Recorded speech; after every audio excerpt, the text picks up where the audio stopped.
Look at any crowd and chances are you'll see homosexuals. You may not know it, but they're there.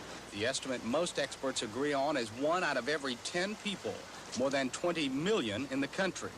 It's more than a lot of people, though. The gay community is also a group with a lot of money. According to a recent article in Business Week magazine, that 10% of the population controls 19% of America's spendable income. Mike Milliken may be a good example why. He's a young, educated professional making a good salary. Even in economic bad times, he still has money to spend on the nicer things in life. I can spend more money on what a lot of people consider to be luxury items.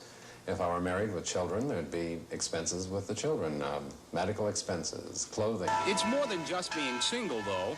As a group, gays probably have more money, partly because more of them are men, and for the most part, men still get paid more than women. Gays also claim a high success rate in the professional world. Of course, this may not reflect the entire gay community. Still, it's forcing many in the business world to take notice. I think that major advertisers are finally realizing that this is too big a market with too much money to really ignore.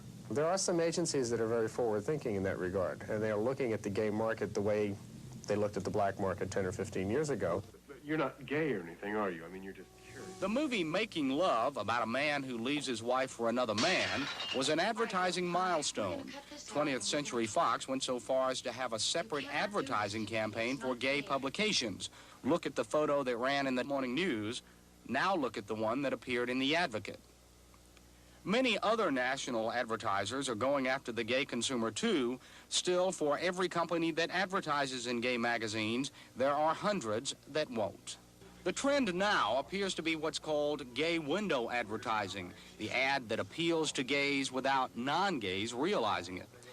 And I think once it's known that there are gay people with money to spend, that there are gay people in positions of influence and power that handle all this money that's transacted on a daily basis, I think there'll be acceptance.